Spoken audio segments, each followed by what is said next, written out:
રાસાયણિક પ્રક્રિયાઓનું સમતોલન કરતાં આપણે શિખાકભાઈની ભૌતિક સ્થિતિ હેઠે નીચે લખતા શીખી ગયા આપણે. હવે જોવું છે કે રાસાયણિક પ્રક્રિયાના પ્રકારો, કે ભાઈ રાસાયણિક પ્રક્રિયાઓ કેટલા પ્રકારની હોય.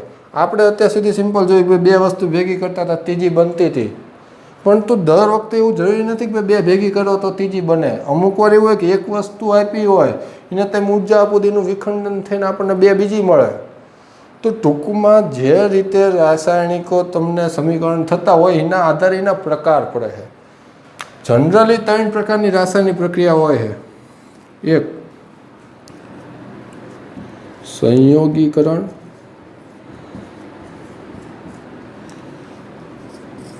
બીજું વિઘટન અને ત્રીજું આવશે વિસ્થાપન. તો કે જનરલી આપણે 3 પ્રકારની આવશે ભાઈ. એક તો સંયોગીકરણ પ્રક્રિયા, બીજી વિઘટન પ્રક્રિયા અને ત્રીજી વિસ્થાપન પ્રક્રિયા. બરાબર. આપણે સંયોગીકરણ પ્રક્રિયાથી કરીએ તો કે સંયોગીકરણ પ્રક્રિયા કહેવાય કોને?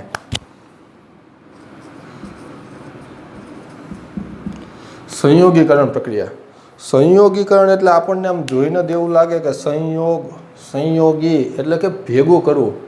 તો કે જે વસ્તુમાં બે તત્વો ભેગા થઈ અને તમને એક નિપજ આપે એટલે સંયોગીકરણ પ્રક્રિયા કહેવાય. શું કહેવાય સંયોગીકરણ? એટલે બે વસ્તુનું સંયોજન થઈને આપણે કહેતા હોય સંયોજન એટલે ભેગું થવું. તો કે બે તત્વો ભેગા થઈ અને તમને ત્રીજી વસ્તુ આપે. દાખલા તરીકે આપણે એમ કીધું હતું Mg વત્તા O2, તો આપણને શું મળતું હતું? 2MgO આપણે કહેતા હતા. તો કે બે તત્વો ભેગા થયા અને ત્રીજું મળ્યું. એનો મતલબ આ એક પ્રકારની સંયોગીકરણ પ્રક્રિયા થઈ કે ભાઈ બે તત્વો ભેગા કરીને ત્રીજું મળે એટલે સંયોગીકરણ પ્રક્રિયા જ કહેવાય. બરાબર. દાખલા તરીકે આપણે બીજું ઉદાહરણ લઈએ. ભાઈ જનરલી જો કોઈ ગામડામાં રહેતા હોય આપણને ખબર હોય કે પહેલાં જે જૂના મકાનો હતા ને તેમાં ગાય હોય ને આપણે ચૂનો કરતા. તો કે ચૂનો કરવામાં શું કરે? તો કે પહેલાં તમારી પાસે છે ને કળી ચૂનો હોય. ભાઈ એક માટલું લેતા ને અહીંયા આપણે વિજ્ઞાનની ભાષા લો પ્રક્રિયા કહીએ નહીં કે અહીંયા એમ કે ભાઈ એક ડોલમાં નાખો ને માટલામાં નાખો. તો કે એ જ વસ્તુ ભાઈ એક બીકરની અંદર શું લે? પહેલાં કળી ચૂનો લે. ભાઈ આટલો ભૂકો લીધો, એની અંદર શું નાખે? પાણી. એની અંદર તમે પાણી નાખો ને એટલે શું થાય? તો કે જે આ કળી ચૂનો રહ્યો ને એ તમે કોઈએ જોયું હોય ને તો તમને ખબર હશે કે આમ ફોદા જેમ ફોડફડ થવા માંડે. કે ભાઈ એની અંદર આ બે વચ્ચે પાણી અને કળી ચૂના વચ્ચે જે પ્રક્રિયા થાય ને એના લીધે તમને ચૂનો મળે. કે ભાઈ જે આપણે જે કલર કરવામાં એમાં જે વાપર્યું ને એ ચૂનો, એ ચૂનાને આપણે શું કહેવાય? ફોડેલો ચૂનો. ડાયરેક્ટ હોય તો એને કળી ચૂનો કહેવાય. આ જે આપણે પાણી લેવો આ બેનું જે ભેગું થઈને બનશે એને કહેવાય ફોડેલો ચૂનો.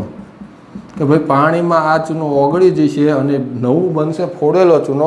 અને હારે તમે જો જોયું હોય ને તો આમાં તમને પટપટાની જેમ ફડફડ ફૂટતા હશે.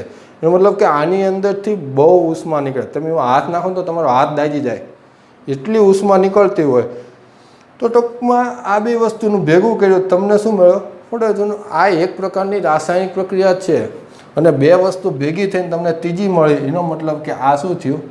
સંયોગીકરણની પ્રક્રિયા. આપણે એને સમીકરણના સ્વરૂપમાં લખવું હોય તો શું લખાય? ભાઈ કળી ચૂનો હોય તો કળી ચૂનાને શું કહેવાય? CaO, calcium oxide. નાખ્યું શું આપણે? પાણી. તો કે પાણીની સંજ્ઞા શું છે? H2O.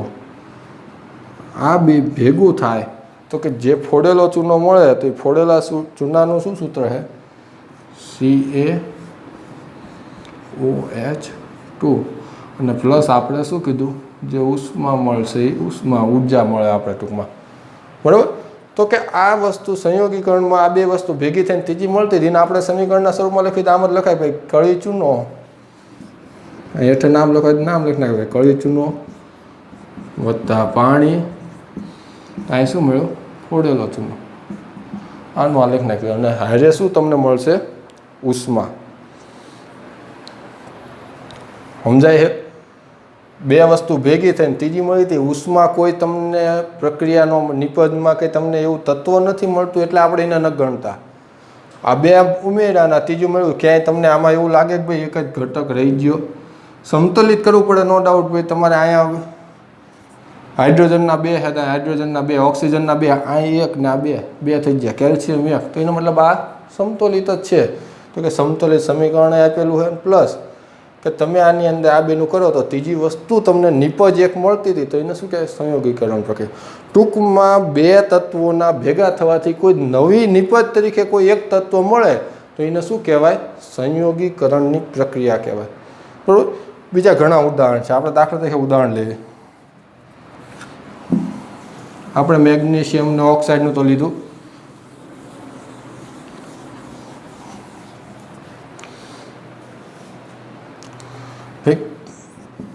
કોલસાને હળગાવો,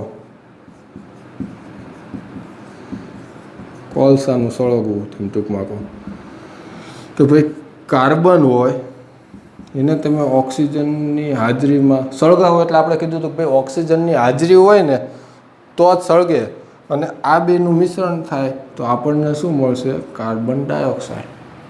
ટૂંકમાં કાર્બન વત્તા ઓક્સિજન, તો ટૂંકમાં આ બે તત્વો ભેગા થયા નિપજ તરીકે કંઈક મળ્યું, એનો મતલબ આ પ્રક્રિયા કઈ કહેવાય? સંયોગીકરણની પ્રક્રિયા કહેવાય. આના ઘણા ઉદાહરણ છે, આપણે લેવી એટલા લેવાય કે ભાઈ બે અહીંયા તત્વો હોય ને ભેગા થઈને ત્રીજું બનતું હોય, એનો મતલબ એ સંયોગીકરણની પ્રક્રિયા જ હોય. બરાબર. કળી ચૂનાનું લીધું હતું, કાર્બન. હજી એકાદું લેવું હોય તો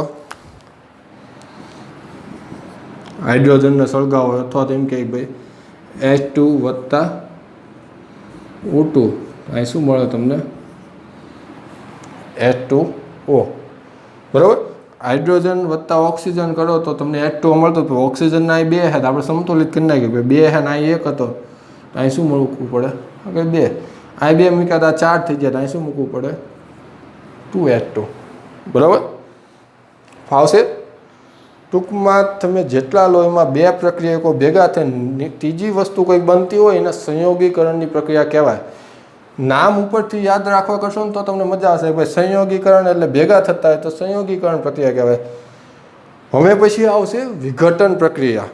તમને ઉદાહરણ ઘણા છે પણ આપણે કોઈ બીજા કામના નથી એટલે લેતા નથી.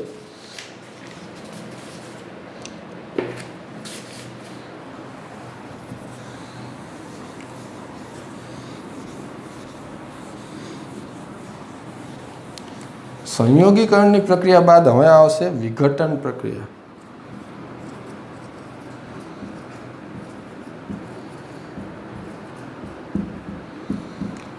વિઘટન નામ ઉપરથી જ ખબર પડે કે ભાઈ સંયોગીકરણમાં બે વસ્તુ ભેગી થતી હતી તો સંયોગીકરણ કહેવાય.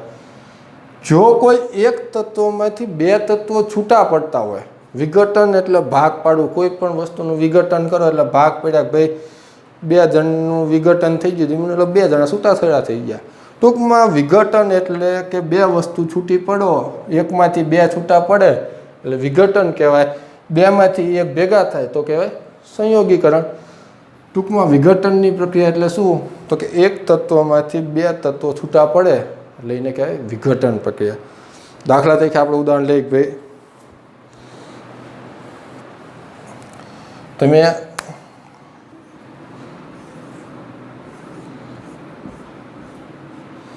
એક બર્નર લો, બરાબર, એમાં તમે એક નળી હોય ને એની અંદર તમે ફેરસ સલ્ફેટ મૂકો, બરાબર. આને તમે હળગાવો એટલે શું થશે? એથી ગેસ નીકળશે પ્લસ આની અંદર તમને એક વસ્તુ મળશે. હવે ફેરસ સલ્ફેટ હોય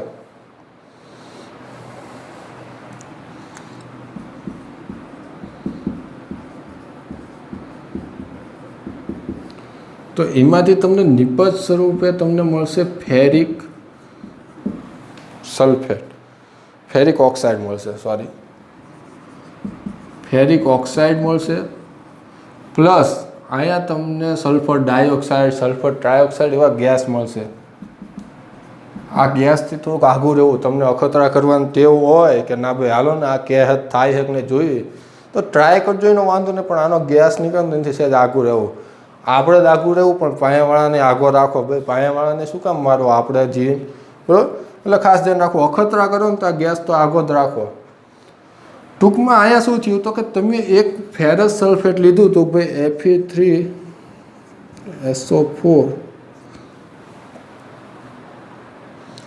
Fe3 નહીં સોરી FeSO4 લીધું, એને તમે શું કર્યું તો કે એને તમે સળગાવો, ઉષ્મા મળે, તો અહીંયા તમને મળશે Fe2O3 plus SO2 plus SO3.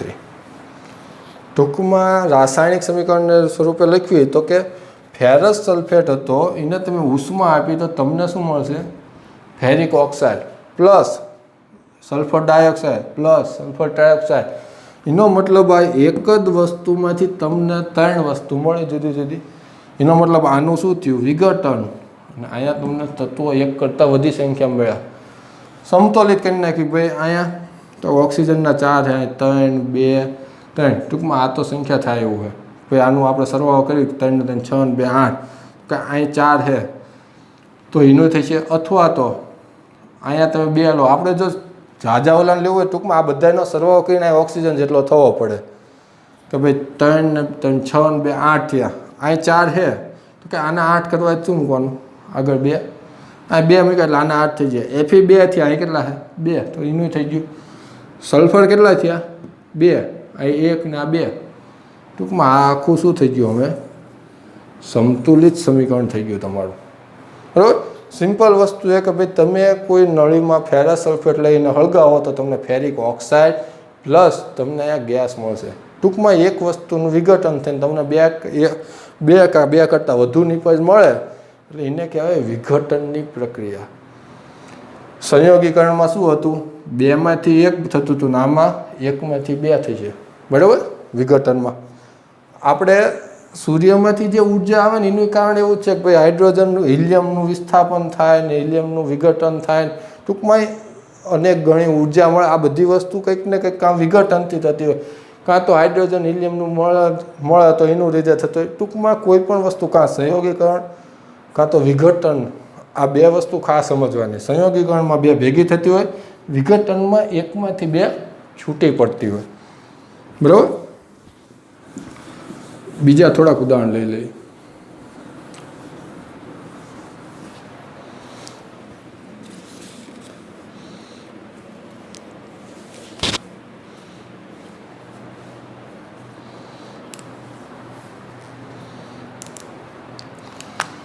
દાખલા તરીકે ચૂનાનો પથ્થર લઈએ,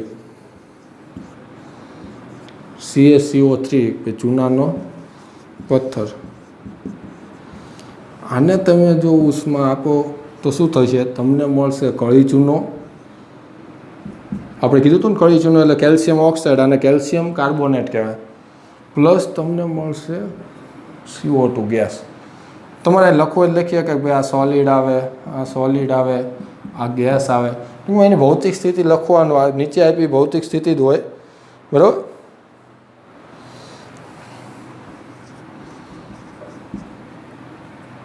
હવે જો ચૂનાનો પથ્થર હતો એને તમે સળગાયો તો શું થયું? ભાઈ કેલ્શિયમ ઓક્સાઇડ મળ્યો પ્લસ તમને કાર્બન ડાયોક્સાઇડ.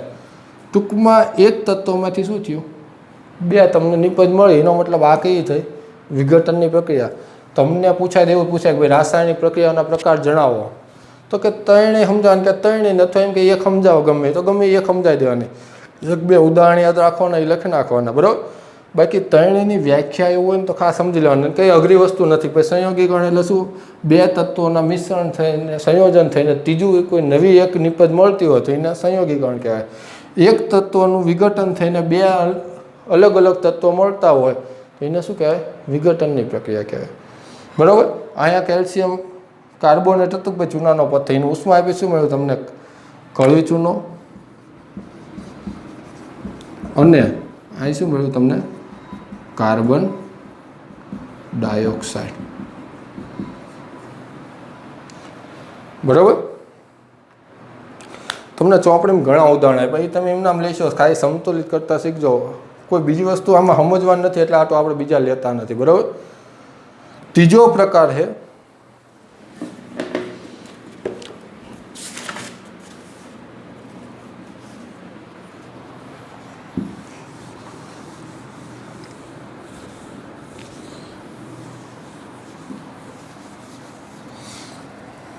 પહેલું જોયું સંયોગીકરણ, બીજું વિઘટન અને ત્રીજું આવશે વિસ્થાપન પ્રક્રિયા.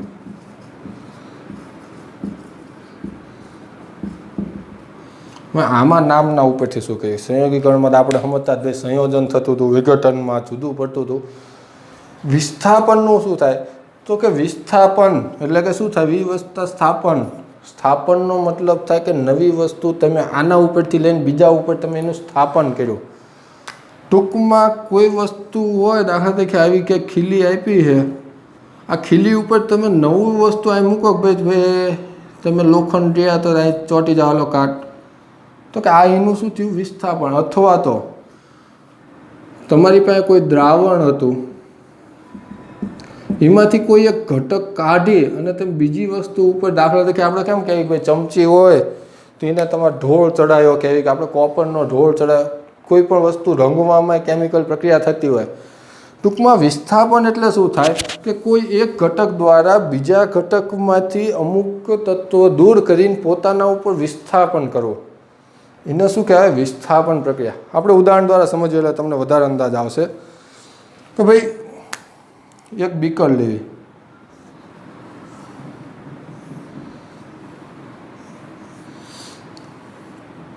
એની અંદર મારે એક ખીલી લગાડવી છે. આવી હોય એવું માની લેજો. ખીલી તમે જેવી શીખા હોય એ, પણ આપણને બહુ અંદાજ નથી.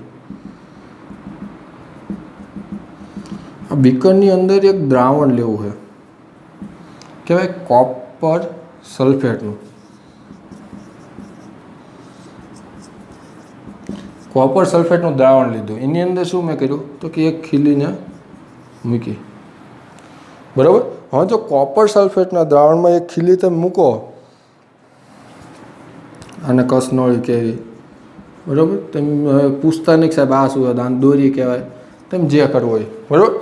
આ વસ્તુ કામ નથી. આપણે મેઇન વસ્તુ આ જોવાનું, ભાઈ કોપર સલ્ફેટનું દ્રાવણ હોય તો એની અંદર હું ખીલી મૂકું તો થાય કેવું? કોપર સલ્ફેટનું દ્રાવણ છે ને જનરલી ભૂરા રંગનું હોય, એટલે કે દૂધિયા. આમ તમને આપણે જોઈએ ને આ ભૂરો રંગ જ કહેવાય, આકાશ કેવું હોય? ભૂરા રંગનું કહેવાય. ટૂંકમાં આખું ભૂરા રંગનું દ્રાવણ હોય, એની અંદર તમે ખીલી મૂકો ને, તમે 15-20 મિનિટ પછી જોશો ને તો ખીલીનો રંગ બદલાય છે અને દ્રાવણનો રંગ બદલાઈ જશે.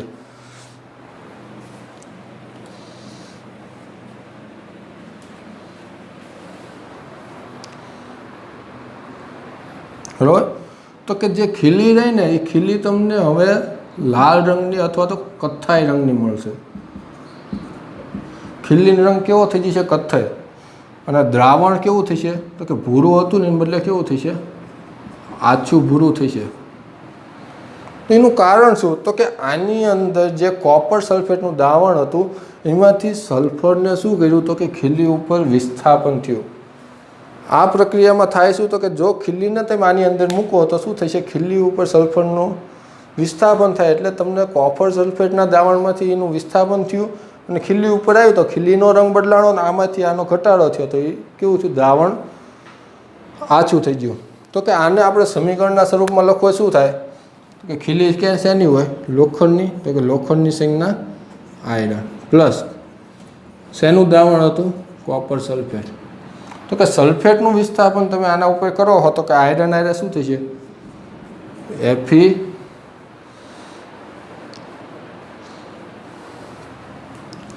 FeSO4 પ્લસ જે આ કોપર હતું એ કોપર. આમાં કોઈ સંતુલિત કરવાની જરૂર નથી. આયરનનું આયરન, SO4 આવી ગયું, કોપર આવી ગયું.